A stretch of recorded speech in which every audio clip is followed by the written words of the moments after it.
So, being a kid, I always was someone that liked following news. I kept close eyes on like TV, news, things like that when I was like first, second, third grade. I didn't have access to internet back then, but I was able to like watch TV, so I did keep a close eye on that. And I when and maybe like around fourth or fifth grade, I started like reading newspapers. My family had this newspaper called Asahi Shimbun. We had it delivered every morning. And yeah, I lived in Michigan from fourth grade, but we still like they had this delivery thing for the foreign people that are living overseas too. So we had that newspaper, and I read it closely. But the big thing that really impacted how I view politics, and how, like, the thing that really got me thinking about politics was in 2016. So back then I was living in Michigan. I was a fifth or sixth grader, and so in United States, we sometimes talk about politics, right? Like even as being a kid, not that much, but sometimes, right? And I, as I said, I was someone that was like interested in politics and watched news closely. And that year, Bernie Sanders had was doing really well in the primaries, and I always I kept a very close eye on primaries, how primaries were going, and like Trump was um, like dominating the Republican side, and Bernie Sanders, he was like seen as this outsider because he was, and it was seen as a long shot at the beginning, but he did really well in Iowa, New Hampshire, and these first several states. And I think in March, Michigan was one of the states that was like Michigan. So in Michigan, like Hillary Clinton was polling like maybe like 20 points ahead of Bernie Sanders, even like just right before the election day. But when the results came out, I remember like watching CNN election program that night, and Bernie Sanders actually won the primary in Michigan, that where I lived back then.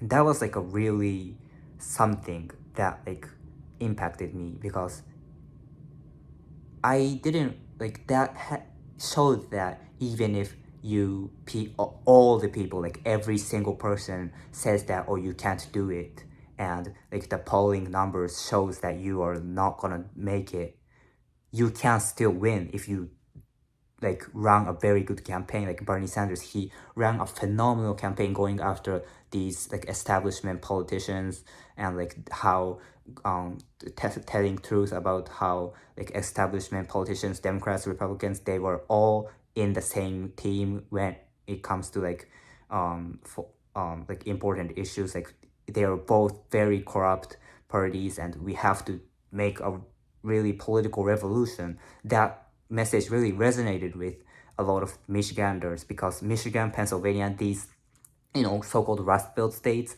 are the states that were really hit hard by these irresponsible neoliberal, like globalist politics, right? So that really had an impact on me, and I think that's like around that time I started thinking about these political things a lot.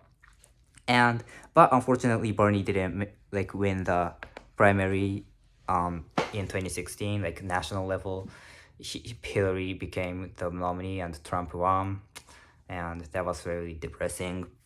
But in 2017, I went back to Japan, and I was like, I remember going to this.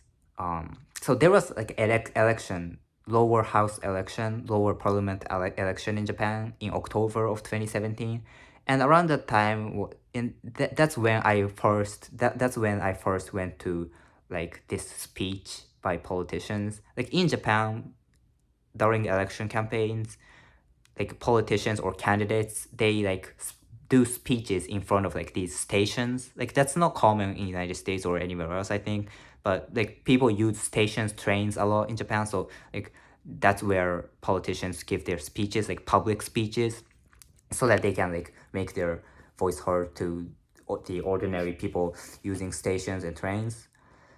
And I went to that. Like I went to the Communist Party's speech because that's the party I thought was like really decent back then, and I still do now. So yeah, that was how that's the first time I went to that. And then in 2018, I went to that was when I first went to that was my when my first protest was. I went to a protest against nuclear power. This was like in the downtown Tokyo. And yeah, like I was just like I was like eighth grade, no, ninth grader back then. So I was just a kid, and most people around me were really old nuclear people that were against nuclear powers.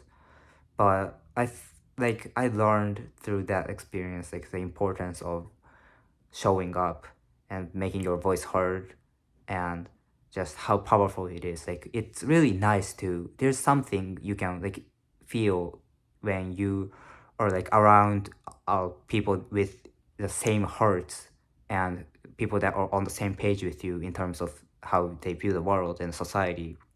So that was really nice, and I went to a couple of protests here and there, like against Shinzo Abe's like dictatorial authoritarian politics, and against these like um, laws that allow Jap like foreign workers in Japan to be exploited. I went to protest against that, things like that. And then in 2019, like I joined this youth league of the Japanese Communist Party. Um, and yeah, 2019 was the year that I really got politically active, because so because in 2018, like the school that I went to was separated between boys and girls, the classes were, and I belonged to string music club because I played cello. I started it back when I was in fifth grade in Michigan. But people in my class in like ninth grade kind of made fun of me for that, and I became truant. I quit the club because of that, and I was basically bullied. Yeah, in ninth grade. Like I don't. I'll admit that it was not like the worst kind of bullying, and I wasn't physically beaten or anything. That people did make fun of me, and like the conversation that were happening in that class was just so disturbing for me, and like a lot of them were misogynistic, and I didn't like that.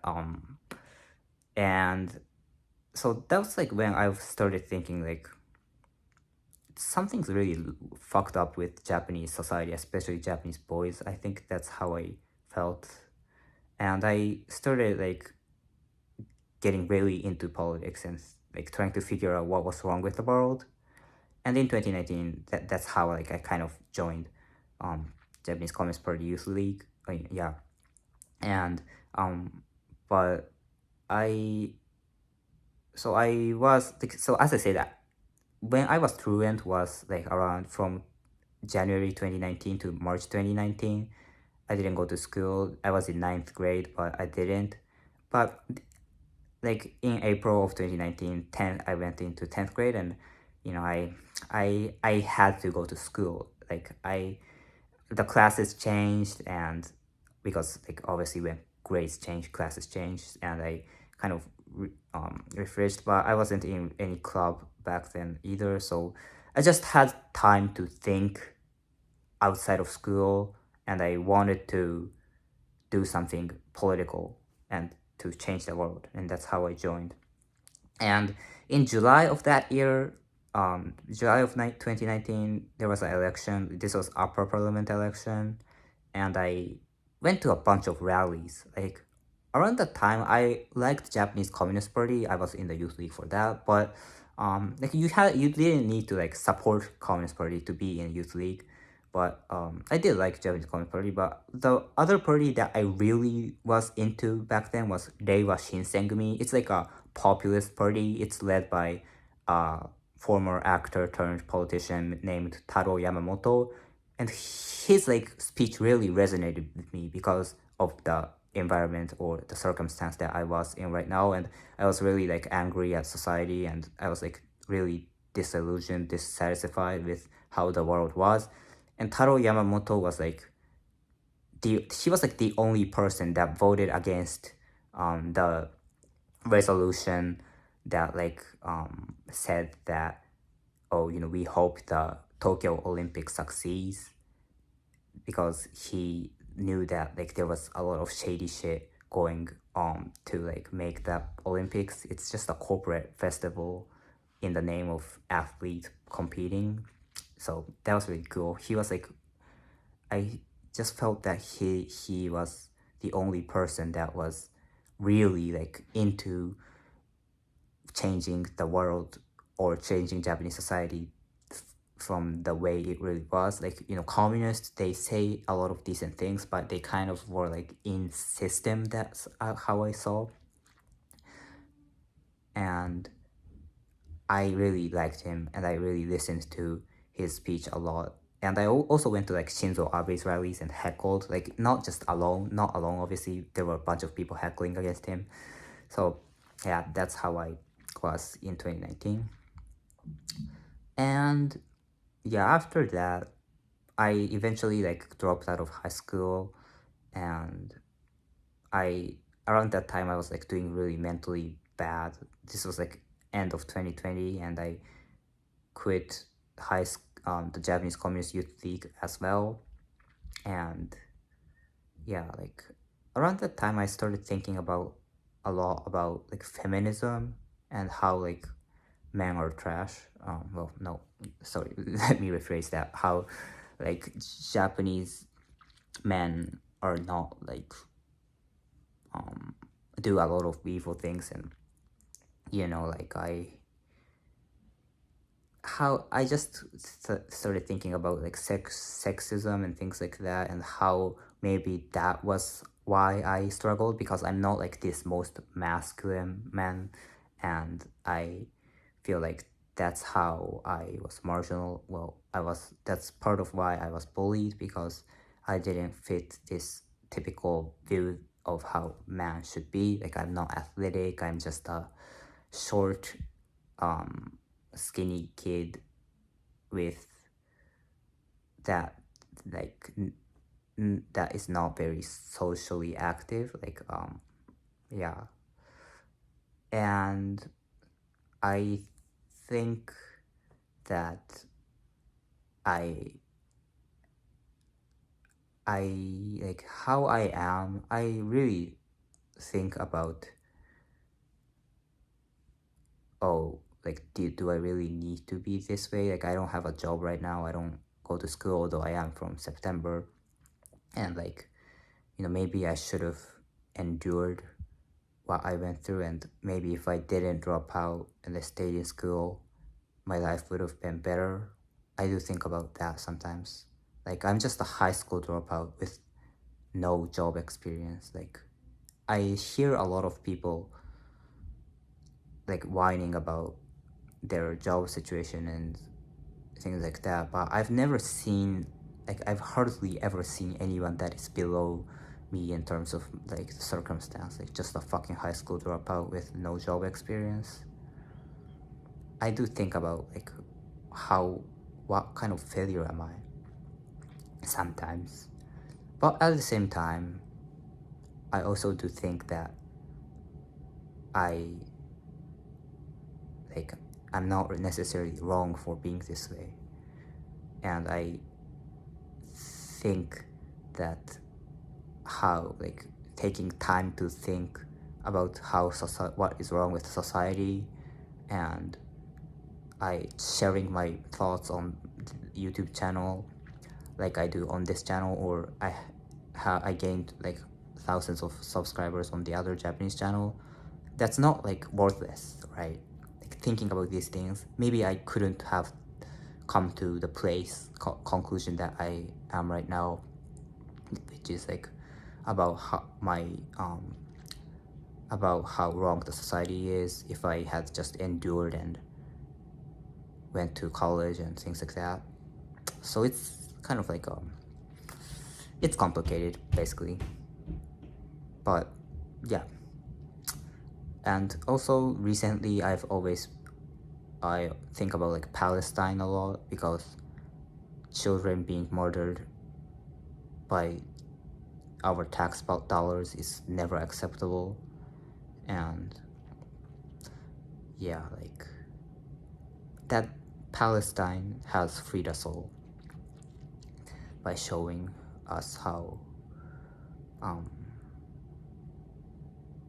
we can liberate ourselves by fighting against these evil powers. Even if it seems hopeless, there's always hope, and Palestinians have shown us that, right? So yeah, that's how far my political journey goes. I hope that the genocide ends and we can live in the world where we don't have to think about politics anymore, because there's no problem.